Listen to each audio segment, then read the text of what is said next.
All right, thank you so much, everyone, for joining us here on another edition of ExtremeHealthRadio.com. It's an honor to be with you here today. I'm here with my wife, Kate. It's an honor to be here with you. And let's see, my name is Justin, and we're broadcasting worldwide from Southern California. And we do shows 4 days a week on Monday, Wednesday, Thursday, and Sunday usually. So if you'd like to follow us on Facebook, we'd love to have you join our community. Feel free to do that at extremehealthradio.com/Facebook. Click the like button on there and you'll be off and running. And I want to thank Mike Adams of naturalnewsradio.com for having us on his network. We appreciate Mike Adams and all the work he's doing there at Natural News.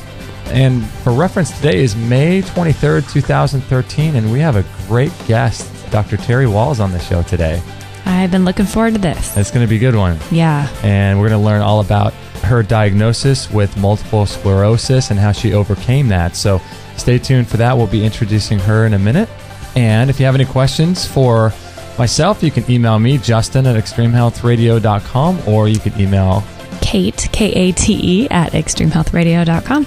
And this is episode number 103. So if you want to find the show notes or a transcription or anything like that, you can go to extremehealthradio.com/103. Or you could, if you want to contact us on voicemail, you can send a voicemail right from your computer to extremehealthradio.com/voicemail, all one word. And you can do that. Or you could call our Skype number, which is 949-505-9585. Or call us on Skype at Extreme Health Radio is our ID there. Let's see, what else? Oh, I want to let you know this show is brought to you by Amazon.com. So if you make purchases there ever and would like to support our work, we would greatly appreciate that. If you would go to extremehealthradio.com/Amazon, that will redirect you to their website and you can make a purchase and we'll get commission. And you don't have to buy anything health related. You can just purchase there and we'll get a little commission. That would be a great way to support us. And Kate, we got some really great guests coming up. Yeah. We have on Monday, the 27th, we have Jeffrey Williams, who overcame cancer naturally. Right. Which is always a good thing. Mm-hmm. You want to avoid that chemo if you can. At all costs if you can.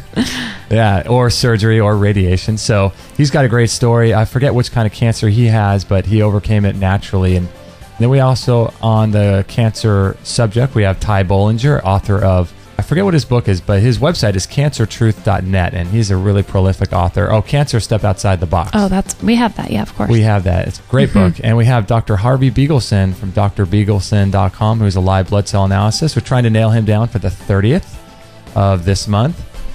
And today, we have a great guest. I'm really looking forward to Dr. Terry Wahls, and she's a clinical professor of medicine at the University of Iowa. And she teaches internal medicine to residents, and she sees patients in a traumatic brain injury clinic. And she also has a chronic progressive neurological disorder along with progressive multiple sclerosis. She was in a wheelchair for 4 years, if you can imagine that, being in a wheelchair for 4 years. And she was able to get out of that and be riding a bike for 5 miles a day following the Wahls Protocol. So she's also the author of a book called Minding My Mitochondria, as well as a new book, and the working title to that is Defeating Progressive MS Without Drugs. Wow. So that's going to be pretty interesting. So thank you, Dr. Wahls, for being on the show today. Thank you. So that's the working title of that book. It's Defeating Progressive MS Without Drugs. Well, and Penguin and I will get a definite title here soon. I'm working on finishing up the manuscript now. So I advise people to keep watching my website, which will update as we get closer to the actual release date. Oh, wow. And when is that going to be? It says on your website 2014, is that right? Right. We're anticipating spring of 2014. Wow. And it's not quite clear to me when Penguin will select the release date. Okay. And so your book, the first one is out now. That's available on your website, Minding My Mitochondria. Yes. That is a great name. That is a great name. So now I know you've told this story 1,000 times. So you were diagnosed with multiple sclerosis. Is that right, in 2000? Correct. So in 2000, I started having some problems with stumbling and falling. And I went to see my physician who sent me up to see neurology. and had a very extensive workup, including MRIs of my spinal cord, my brain, nerve conduction velocities, all sorts of blood tests, visual evoked potentials, sensory evoked potentials, and everything was being relatively negative. There were a couple of lesions in my spinal cord. Then they did a spinal tap, and I had a high level of oligobands, which meant I had too many antibodies in the spinal fluid. So that, plus a history of visual dimming 12 years earlier, and then the current problem with foot drop, meant I had 2 episodes separated by space and time, and abnormal MRI findings in spinal fluid, all consistent with multiple sclerosis. Wow. I asked for a second opinion and went to an internationally recognized MS center, the Cleveland Clinic, who looked over all of my MRIs, my lab results, did an exam, and they too said, yes, you have MS. And that's when I began taking the drug Copaxone. Wow. So that must have just hit you out of the blue. I mean, what a story. So now at that time, do you have any ideas to what, well, I guess you do probably now, but what was leading to that? So in retrospect, I probably had my first symptoms of MS in medical school. I would have episodes of comfort at my temple. They would come more frequently and more severely if I was severely sleep deprived or stressed. And these episodes came a bit more frequently and then became electrical. I call those my zingers. And pain is one of the problems that can happen with MS when the brain and spinal cord don't interpret information correctly. You can get overamplification of normal sensation into these horrible, intense pains. Then in 87, 88, I had an episode of visual dimming while I was out roller skiing, because I was into running and skiing marathons, so I trained year-round on my roller skis. It was a hot August day, and I was going out for a 10-mile roller ski, and the world became really quite dark in my left eye. And I had a big workup. There was no clear explanation other than you must have some sort of problem with how your body regulates blood flow to your retina, so don't train so hard, particularly in hot weather. Wow, that's kind of just what they said, is just not to train hard. Yeah, so I backed off, because if I did train hard, then my vision became very poor. Wow. My episodes of face pain, the zingers, continued. They would come and go. I got to the point where I had to take a medicine called gabapentin or Neurontin every day to try and keep these painful episodes from coming back. I would occasionally have to go to the pain clinic for a nerve injection. Wow. And then I started having problems stumbling, and that's when in 2000 I went in to see a physician, got worked up, got the diagnosis. So when you were having some of those symptoms, were you scared that it could be MS, or at that point were you just kind of trying to manage the symptoms and get on with your life? But it did not occur to me that it could be MS. Yeah. Wow. So when you got the diagnosis, did that come as a shock, or did you kind of look back and think, okay, well, I have had all these kind of strange symptoms? And well, it came as a shock, but of course, after once the workup was started, it took a couple of weeks from the time I first saw neurology, and we had a couple of weeks worth of tests to figure out what was going on. Okay.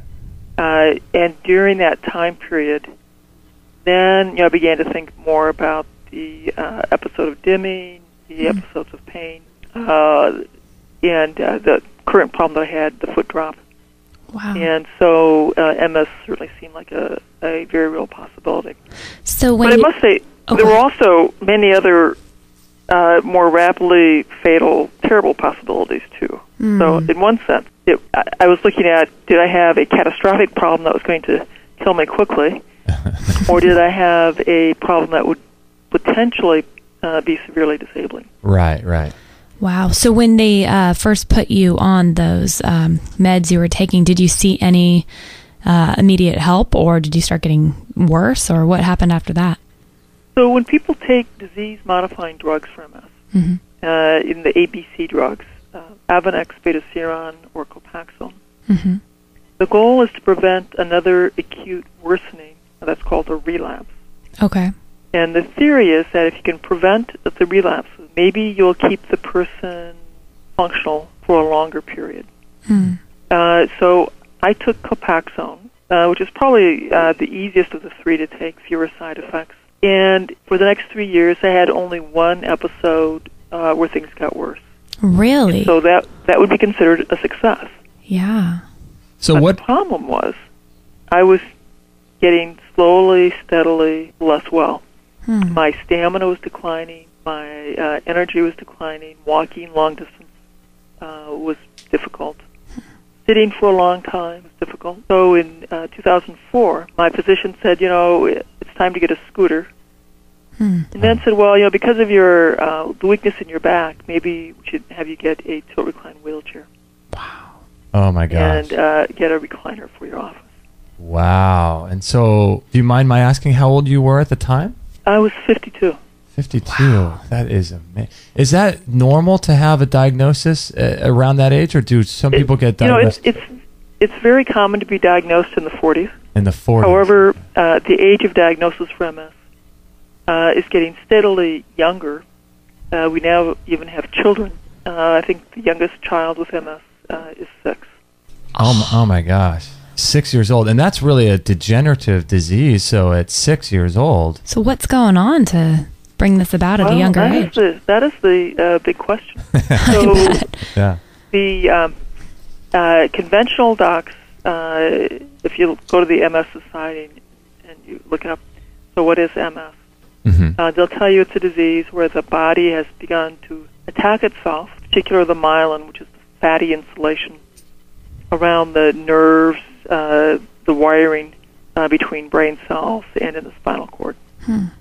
And as those attacks happen, scars develop, and that's the sclerosis part of multiple sclerosis. Oh, okay. And the scars create blocks so that the communication between my brain and my muscles becomes less effective, or the communication between my sensory organs and my brain become less effective. So there's actual damage going on inside where it's causing scarring to occur, and that's blocking the connection between your brain Correct. to your muscles. So there must be internally so much damage going on with people. So there's lots of damage that occurs in the brain and the spinal cord before it's visible with symptoms. It can take years, decades, for these poorly explained symptoms to finally have enough of them and enough damage that a person gets a diagnosis. But the question that I was asking, and you should be thinking about, is, it's pretty stupid of my body to start attacking the brain. Yeah. So what has caused my immune cells to get so confused as to beginning to attack something as important as my brain and spinal cord? Yeah, exactly. That's the key question. That's the key question. Now, the researchers will say we don't know precisely what causes MS. The current thinking is that there's some kind of infection that occurs probably at a far earlier age, most often as an adolescent. Okay. But apparently now also as an infant, perhaps. Wow. And that infection somehow triggers this confusion in the immune cells. Okay. And that begins attacking. So we know that there's there's some genetic risk. We've identified about 100 genes that will increase the risk of having MS, 2 to 3, 4%. Okay. And it's the interaction of my unique set of genes, my DNA, my exposures to infection, to some unknown agents, and everything else in my environment that determines that will I become ill with MS or some other disease. And in the research say, all these environmental factors, including things like diet, toxin exposure, stress levels, hormonal balance. And they give you this list of unknown environmental factors and unknown infection factors. But conventional docs, their only treatment will be to give drugs that are poison to some part of the immune cycle. Okay. No one talks about those many unknown environmental factors that are contributing to your risk. But I talk about that. And I talk a lot about that. Okay, so what are some of those environmental factors, assuming someone might have a gene that could be triggered by some of this? So if we look at the, and there are hundreds of articles that all say unknown environmental factors. Uh-huh. I sort of turn this on the head and say, of all my environmental factors and health behaviors, we also have thousands of articles that behavior by behavior can tell you this behavior is associated with improved health outcomes or worse health outcomes. Okay. For example, eating vegetables. More vegetables you eat, less cancer you have, less heart disease, less depression, a better brain. So eating a diet that is filled with trans fat, you're going to have much worse health outcomes. If you don't exercise, you'll have worse health outcomes. If you smoke, you have worse outcomes. If you're exposed to a lot of lead, mercury, plastic, solvents, pesticides, you have worse outcomes. So it's most of the environmental toxins that we are exposed to, and I would imagine there'd be some in water, like in the people's tap water as well, do you think? Well, study after study that has looked at cord blood of new babes, breast milk of new moms, Uh-huh. They've identified that there are hundreds of foreign chemicals in there. We're born toxic with heavy metals, plastics, solvents, pesticides already in our blood. Yeah, I heard a stat a while back. It was something like 200 chemicals in the cord. Yeah, over 200. Study after study has shown that. That is amazing. And then chemicals have been thoroughly placed into our environment, in our working environment, in our home environments. People, they're treating their lawns to make them look like a golf course with all sorts of herbicides and fertilizers. Mm-hmm. We're treating the cloth to make it not stainable, not flammable with chemicals. Uh-huh. The foods have all sorts of food-like chemicals added to the foods to increase the flavoring, so people are more likely to want to buy more and consume more of the various processed foods. Is that like the MSG that we hear so much about? Yes, MSG is just one of many examples. And where do you figure GMOs? I mean, this is a big subject these days. You think GMOs? I'm sure they play a role. I think whenever you alter one gene, you'll affect how many different proteins are manufactured and the shape of these different proteins.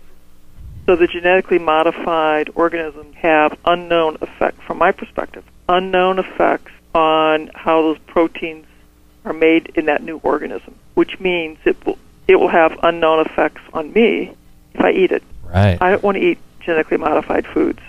I work very hard to stay organic for that reason. Yeah. So now, prior to the actual diagnosis in 2000, I think it was 2000 or 2003. So I was diagnosed in 2000 with relapsing remitting. I see. Okay. 2003, because of the steady progression, they said I had secondary progressive MS. Oh, okay. And I took chemotherapy. I got my recline wheelchair. And that's when I went back to reading the medical literature, saying, okay, I know how bad this is going to be. I was clearly on a trajectory that was going to end with being bedridden. And that's when I began reading the medical science myself. I started reading the basic science for animal models of MS, Parkinson's, Huntington's disease, Alzheimer's dementia, and started creating my own theories as to what was causing MS and what were the things that I could do to slow it down. Right. Wow. Geez, this is so interesting. We got to take a short break, but I want to get into so many more of the issues after the break with Dr. Terry Wahls. And, before, when I was doing the introduction, I didn't give her website. And her website, for those that are interested in her work, is terrywahls.com. That's TERRYWAHLS.com. And I would highly encourage you to sign up to her newsletter there. She gives a lot of good information. And then her other website is thewahllsfoundation.org. So make sure to go visit those websites and check out what she's doing. And we'll be right back with Dr. Wahls after this break. So a while ago, my wife and I had the opportunity to drive down to San Diego and have lunch with Sean Croxton. And he's a really good guy. I really support his work. And he's the creator of something called the Real Food Summit. It's really a cool product, and if you're interested in this, you can check it out at extremehealthradio.com/realfood.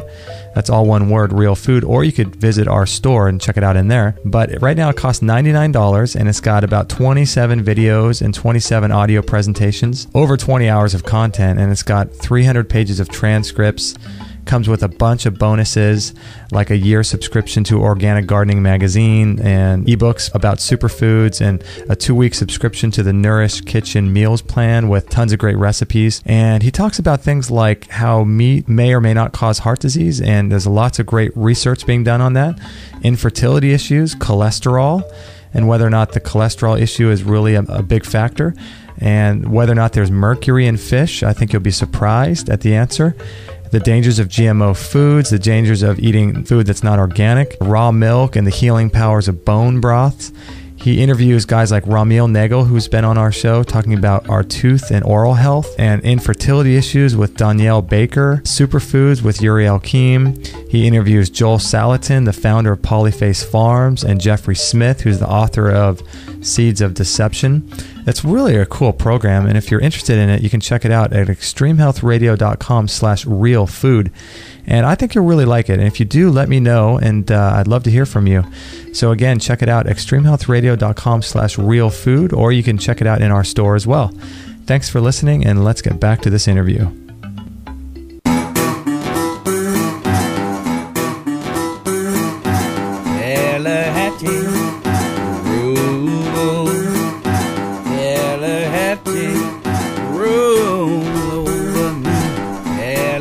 All right, we're having a good time here with Dr. Terry Wahls from her website is terrywahls.com, TerryWahls.com, and the WahlsFoundation.org. And don't forget to follow her on Facebook and Twitter and sign up to her newsletter. She's got a lot of great stuff going on.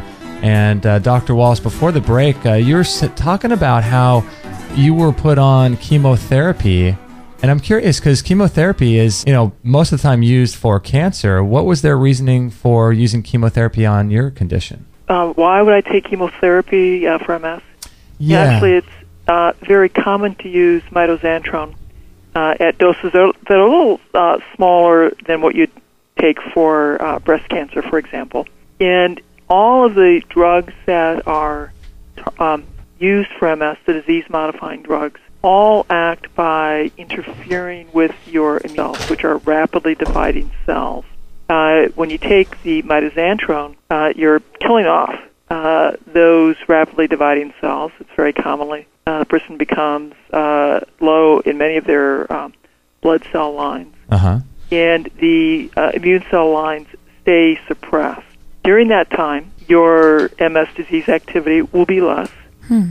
However, you will also be a little bit more vulnerable to other infections because in addition to not being able to attack your brain and spinal cord very well, your immune system will not be able to protect you from an invading bacteria or virus as well.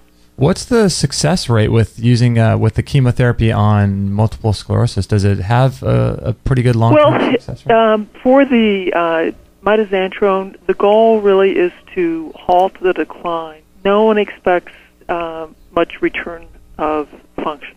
The conventional wisdom is that when people move into the secondary progressive, or if they have primary progressive phase, that's a phase where there's steady deterioration in function and there's no recovery.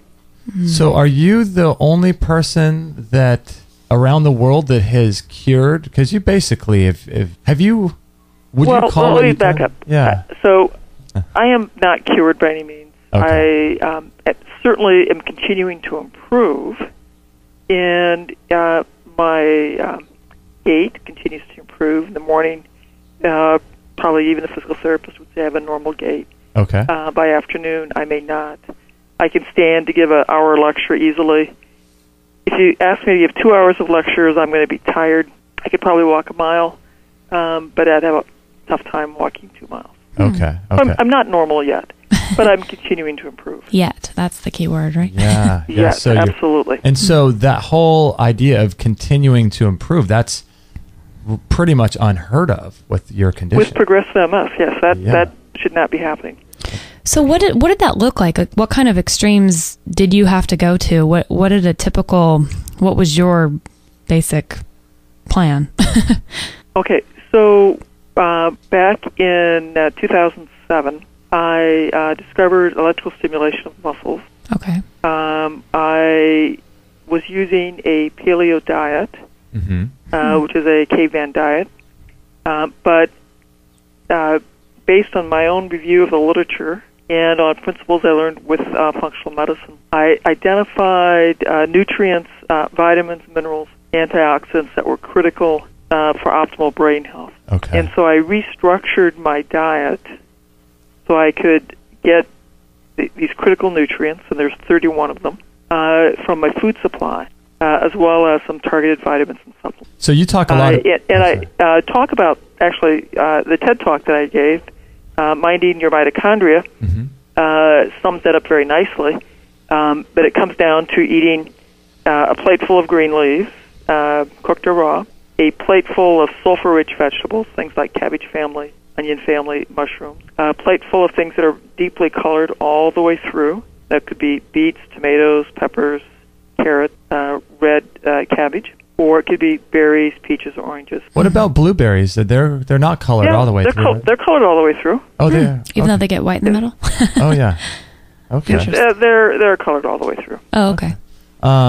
So you're talking about, I think, 9 cups of these vegetables? 9 cups of vegetables. Ditching the grain, and having grass-fed meat, seaweed, seafood, and organ meat. You know what? With your diet, the Wahls Protocol, it's kind of, from what I understand, it's based off of the paleo diet, but it's really kind of targeted for your... It's very structured. Yeah, very structured. So I started the paleo diet in 2002, and I continued to decline. Okay. I think that for many, the paleo diet will lead to dramatic health improvement. But for many, having a more structured form for the paleo diet gives them a more success at having the maximal amount of vitamins, minerals, antioxidants per calorie. So I see plenty of people doing a paleo diet, and they still eat a fair amount of processed food. And they're still plenty short on their vegetables. So does the paleo diet, does it typically include lots of sea vegetables? Because I don't know if it doesn't, does it? No. And you're doing that for the iodine, I believe, right? For the iodine and trace minerals. Wow, and so the iodine is really critical. I know you talked about that on your TED Talk. Yes. So that helps to... Does that balance your hormones and things? Well, your immune cells use that to defeat bacteria and viruses. Many of your hormones use the iodine.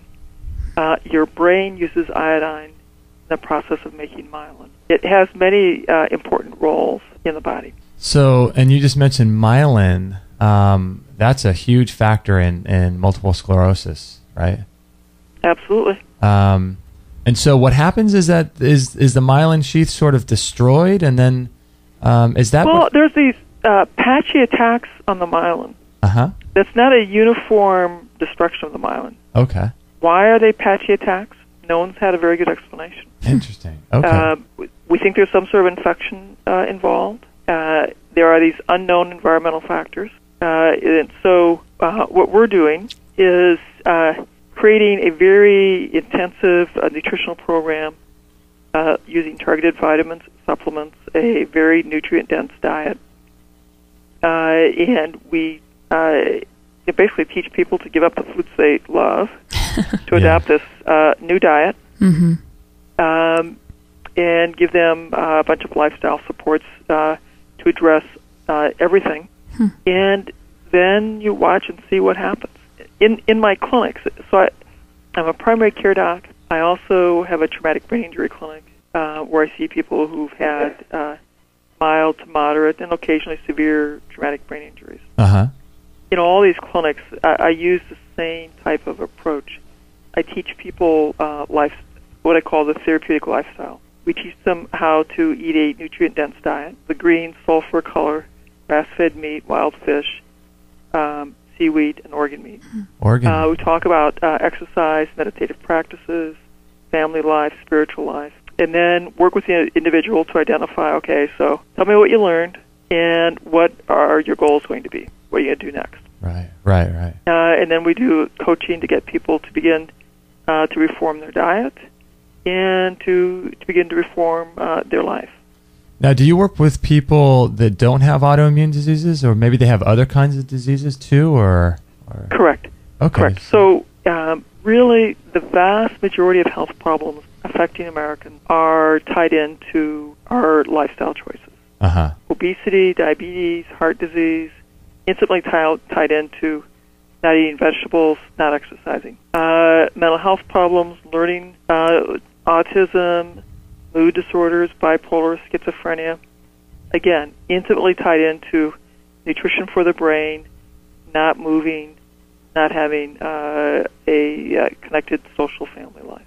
Wow, it's like a holistic approach. It involves stress management and spiritual practices and everything, doesn't it? Right. Wow, and what I find, and what I'm teaching the residents, are that more and more the public is realizing drugs are not going to fix the problem. They want to have solutions that aren't based just on drugs. And people are in my experience, quite willing to begin that journey towards radical change to their diet and to begin to address the therapeutic lifestyle issues, the meditative practices, the exercise practices. Yeah, that's just so necessary in today's culture. Did you have a question? Yeah, I was wondering how radical of a change was it for you to start eating like that? Were you always pretty healthy person going into that? During college, I became a vegetarian. And I'd been a vegetarian, really loving beans and rice, bread. Don't we all? But had lots of vegetables. In 2002, I was introduced to Lauren Cordain's work, and I transitioned to being a paleo lifestyle. Okay. Meat, vegetables, eggs, fish, but continued to slowly decline. Discovered functional medicine, summer of 2007. Had a longer list of vitamins and supplements, which I added. But I think it was the real brilliance was when I took that long list, said, I should probably get this in the food supply. If I do that, sure, I bet I'm going to pick up more things that science hasn't even named yet that are going to be helpful. Were you pretty... But that was more research that I had to go through to figure out what were the good food sources for these 31 nutrients I was trying to stress. When you figured out what the 31 nutrients were that you wanted to stress, were you pretty confident going in that this would help you? Oh, no, not at all. Not at all. I had completely embraced and accepted and resigned myself to the fact that I had a progressive disease. I was going to become bedridden by my disease. Wow. I would likely have cognitive problems because I was losing my keys. I had to replace my phone 3 times that summer. Oh gosh. And I knew that was how the future was going to be. I started all of this thinking that, well, maybe I can slow it down, that I could maybe stabilize things a little bit more, have the steepness of my decline back off a little bit, so right. a little more stable. Wow, that's so crazy. It's remarkable that as I improved, so I'm beginning to improve. My first thing comes back, my energy's better, my voice is stronger, my thinking is definitely more clear. I decide that I'll walk with a cane between exam rooms. So that's 3 months into this. Okay. And then I get so I can walk in the hospital without a cane. I'm still thinking this is only temporary. Wow. It wasn't. I was into this 6 months before I was willing to entertain the possibility that maybe I really was changing history. Yeah. That's me to think, well, who knows how much recovery is possible. And then I was thinking, well, maybe I can get back to riding my bike someday. And then, the next month I decided to convince my family to let me take the bike out for a spin around the block. And we decided that went okay, and so then I began biking every day, just around the block, and gradually I was able to expand that. So within the year, I was able to do an 18-mile bike ride.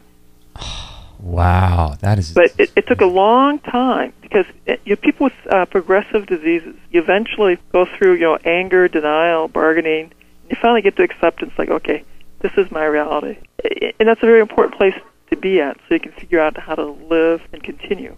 And I really had to recover to an amazing degree before it occurred to me that who knows how far this recovery might take me.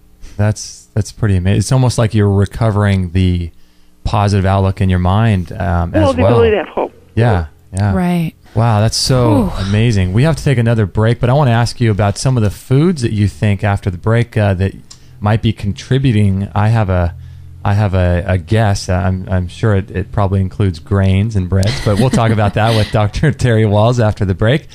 Make sure to visit her website, terrywahls.com, TerryWahls.com, and sign up for her newsletter and pass her link on to anyone that you know about that could be dealing with multiple sclerosis or other autoimmune diseases. And we'll be right back with Terry Wahls after this short break. So a few years ago, when I was working for this company, it was a really small company, and I had been wanting a Vitamix blender for years and years and years, but they're so expensive, and I just hadn't saved the money at that time to get one. And so as a Christmas bonus, they knew that I loved the Vitamix, so they got me a Vitamix, the 5000 blender.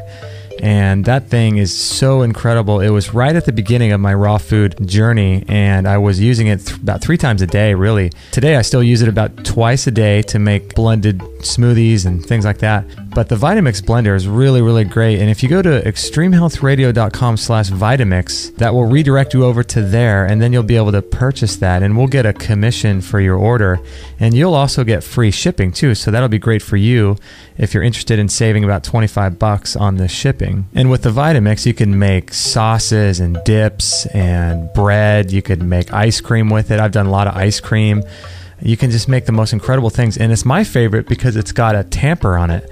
And you can put ice and frozen berries and avocado and some honey and things like that, and with no water at all, and you have that tamper, and you can make the most amazing ice creams with it. So the Vitamix is my favorite blender of choice, and if you're in the market to buy one, I would greatly encourage you to do so if you have the money for it. And if you do it through us, through extremehealthradio.com/Vitamix, I'll get a little commission for it, and you'll get free shipping. So it works out for you and for us too. So if you're in the market, please do it through us. That'd be really cool. And you're going to love this thing when you get it. You're going to fall in love with it. You'll never go back to a regular blender again. So check that out, extremehealthradio.com/Vitamix, and I hope you enjoy it.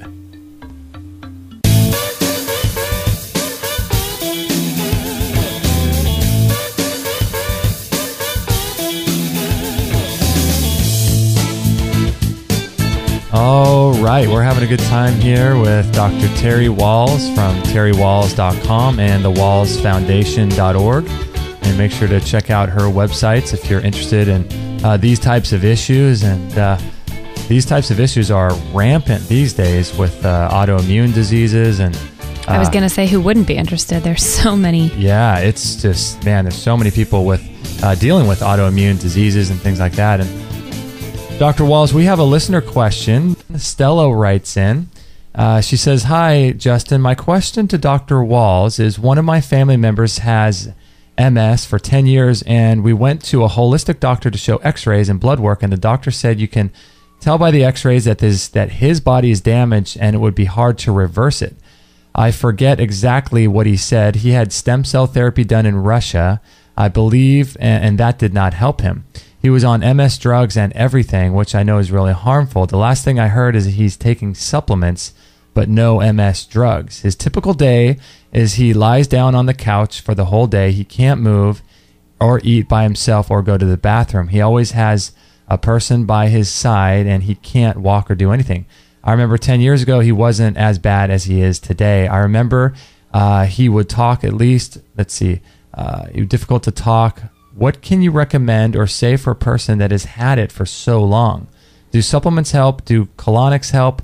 Where should he start? Raw food only? Paleo diet? Thank you so much, Stella from New York. Well, the first thing I have to remind everyone is that I can give education, but I can't be giving medical advice to anyone. And all of my comments in my book, on my website, are educational only. They've not been evaluated by the FDA, nor are they intended to diagnose, treat, cure, or prevent any disease. Right. So I'll sort of generalize this question to what do I think of stem therapy? And the other, is there a point where things are just too bad that the person can't recover? Yeah, that's what it sounds like. So, and we'll take that one first. Okay. In my clinic, I can certainly see that the more severely ill the person is from whatever their disease is, be it obesity, diabetes, severe mental health problem, severe autoimmune problem, that the severity of the illness will slow down the speed of the recovery. So if you're just a little bit off metabolically, it's easier to get you back to full health. When you have profound disability that was described by this unfortunate person as being so profound that he can no longer do even minimal tasks by himself, that sounds like there's very extensive damage to the brain and spinal cord. Okay. That person may do well to be evaluated by someone trained in functional medicine to see what nutritional factors could be fully optimized. Are there infections that need to be treated? And develop a very personalized, specific program for that individual. Okay, and if they were trying to find a functional medicine practitioner, how would they go about doing that in their area? So if you look for the organization, Institute for Functional Medicine, if you go to that web page, there will be, and you'll have to sort of search around for this, there's going to be a resource page and a link to find a provider. And when you go there, you can put in your zip code, how many miles you're willing to travel, and then they will show you the list of people who've been through some of their training courses.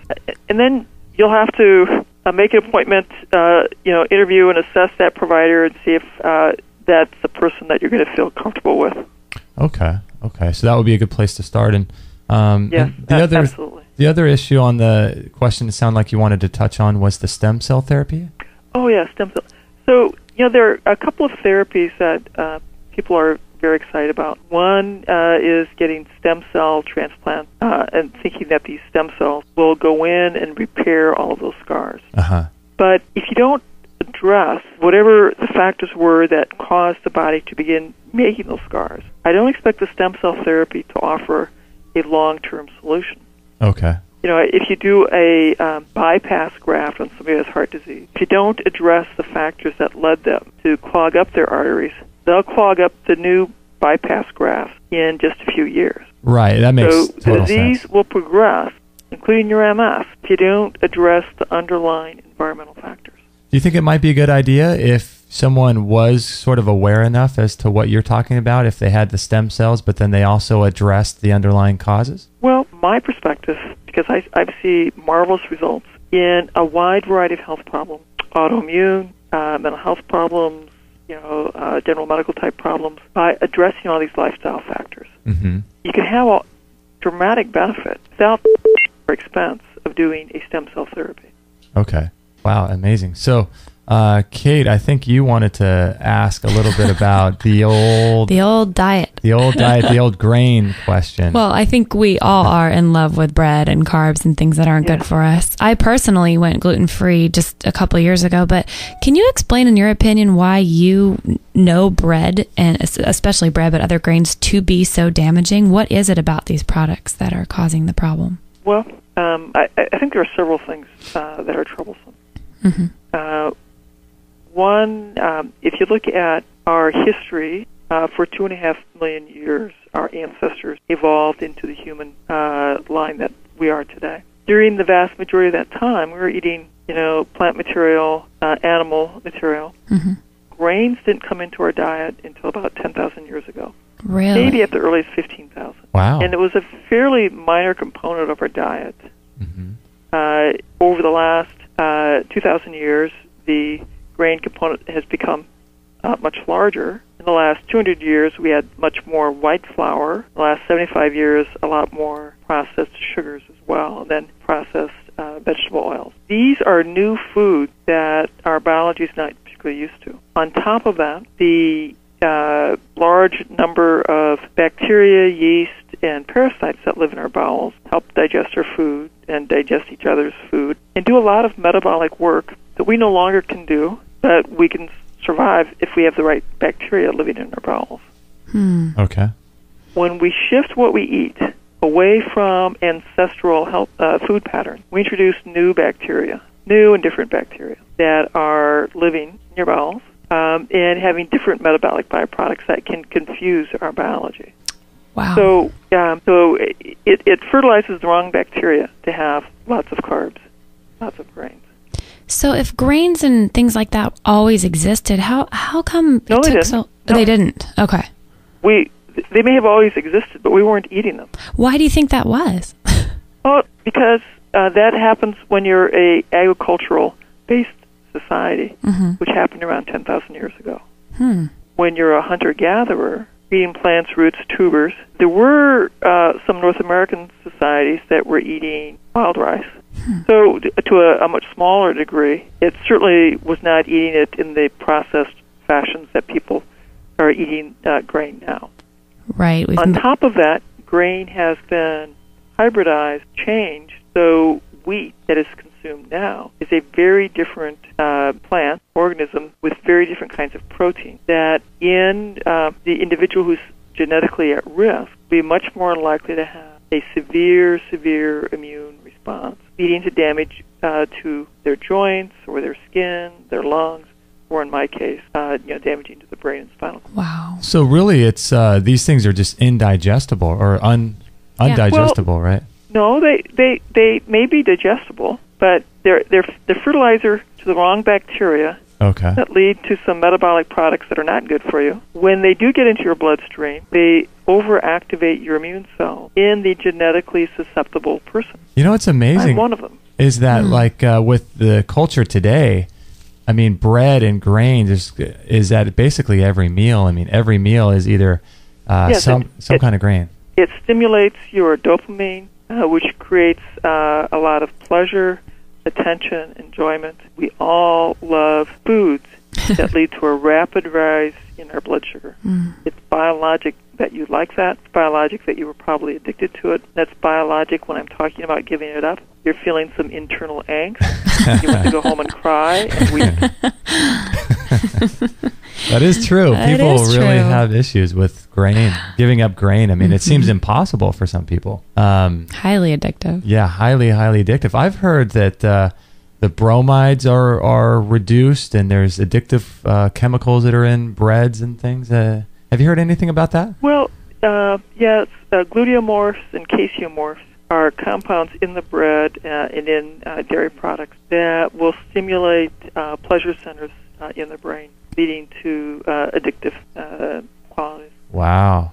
Now, you just brought up, Kate. Oh, I was going to say in the dairy. I warned people when they enter our clinical trial that they can expect to go through withdrawal. Yeah. Oh, my gosh, I would imagine. Oh, yeah. So do you do any fermented dairy or raw dairy or any dairy at all? No dairy. No If I have dairy. dairy, it'll cause me to have a relapse of my face. Wow. And how short of time does that And happen? it comes in about 48 hours later. Oh, my gosh. Wow, that's So amazing. I've learned to be very good. Yeah.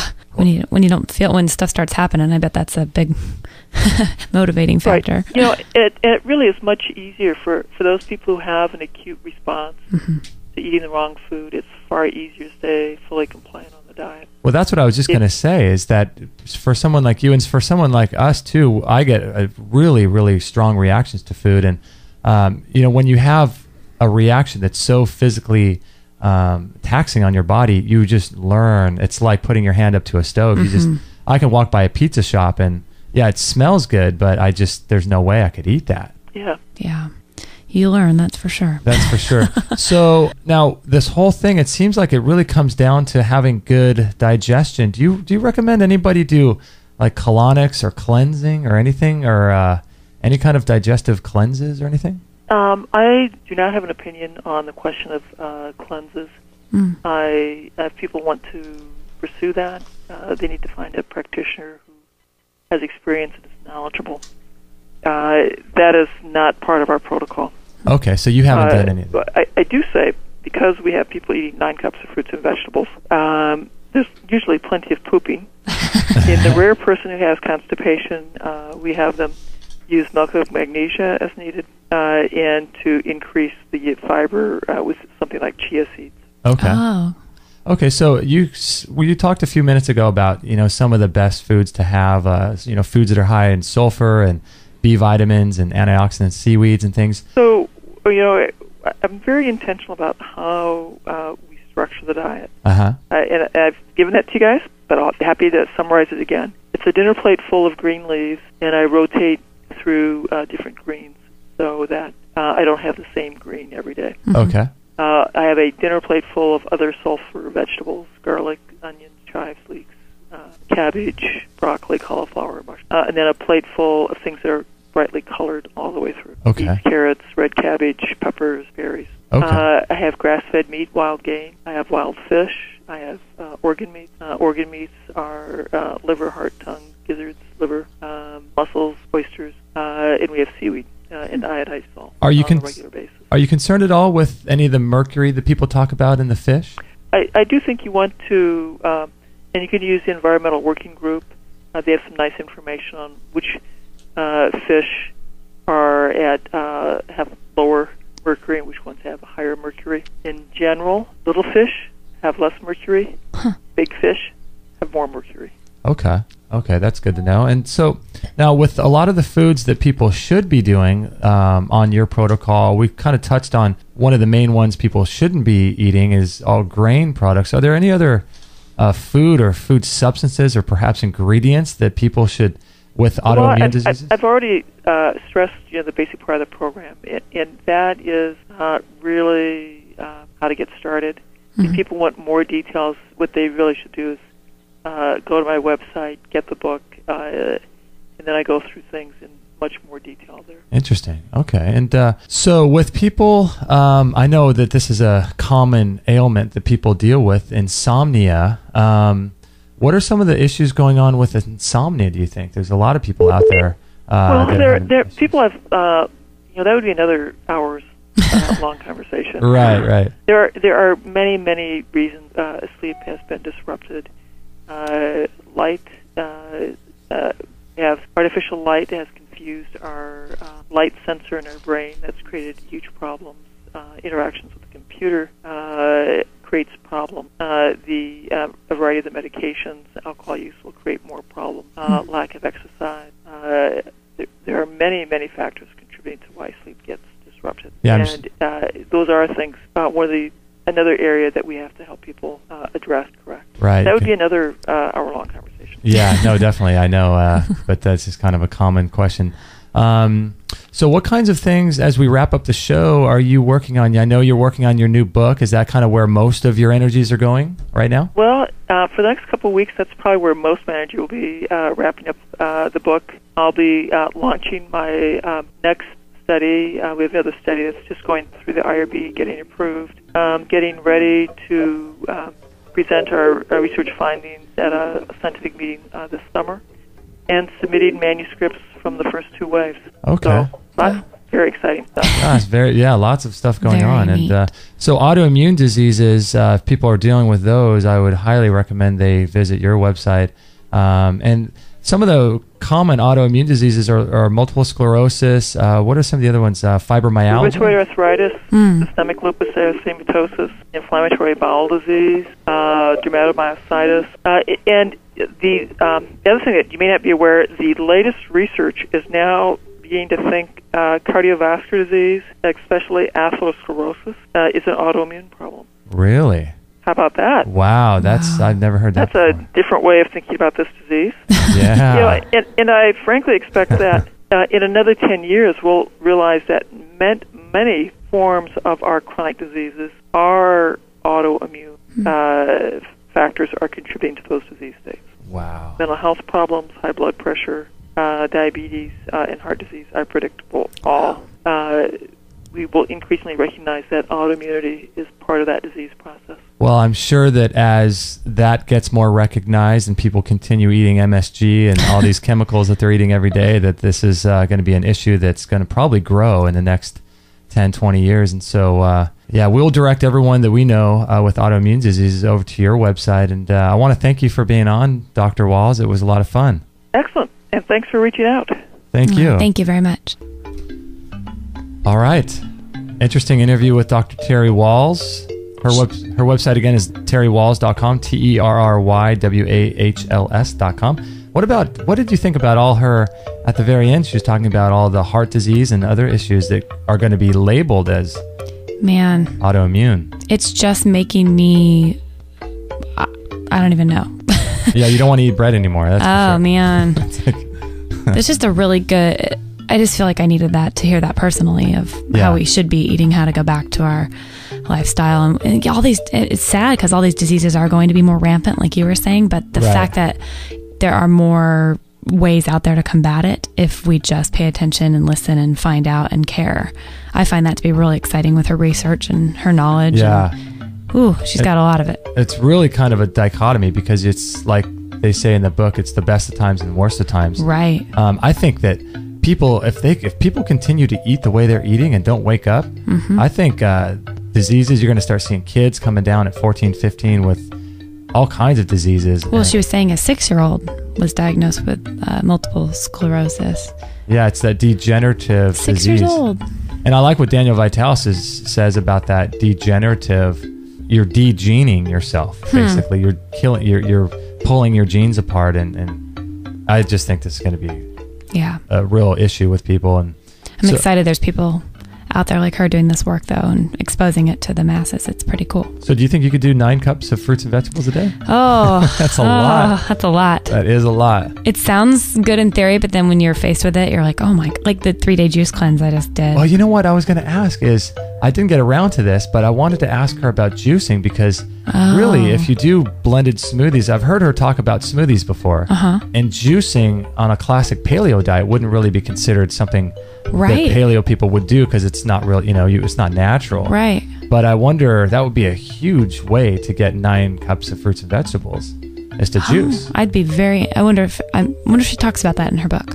Yeah, I guess we'll have to get her book. Yes. That's the key. That is the key. So, yeah, if you're interested at all, if you know anyone who in your life has an autoimmune disease, send her this interview. Please pass this show along to them and maybe they can get some insights to some of the work she's doing. I suspect a lot of her stuff has to do with mindset too. Oh, I'm sure. I mean, how did she really believe that she could overcome this kind of stuff? I think that's huge. A lot going into that healing process. Yeah, good stuff. And I love that there's options out there. And I want to thank all of you guys for listening. I appreciate it so much. And what else is going on? What else? Oh, I need to thank Mike Adams of naturalnewsradio.com for having us on his network. Great. And I wanted to ask if you could do a favor for us. If you could, I know some of you might be listening while you're driving your car or maybe you're on a run or something like that. I wanted to ask you if you could remember to do this. Could you go over to iTunes and write us a review? That would be really, really helpful. We're starting to get a lot of people finding us through iTunes, and we're just trying to get the word out of natural healing for people. So if it's possible for you to, when you get home or if you're at your computer now, please just do us a huge favor and just go over to iTunes, sign in, and write us a review. I know we have a link to iTunes. It's like their webpage on extremehealthradio.com/iTunes. But if you could open up the application and just write us a review, an honest review, whether you like our show or not, I would be greatly, greatly appreciative of that. And I know Kate would too. And that'll help our show, more people be able to find our show on iTunes. That would be really cool. So if you could, I would really appreciate that. And that's about it. If you need any help or want us to answer any questions, you can always email me, Justin@extremehealthradio.com or Kate@extremehealthradio.com, Kate, and we'd love to help you out in any way we possibly can. Kate had to leave the studio. She has a salon appointment, so she's going to run out the door, and I just wanted to thank you all for listening to this, and I hope you're having a great day, whatever you're doing, and let me know if we can help in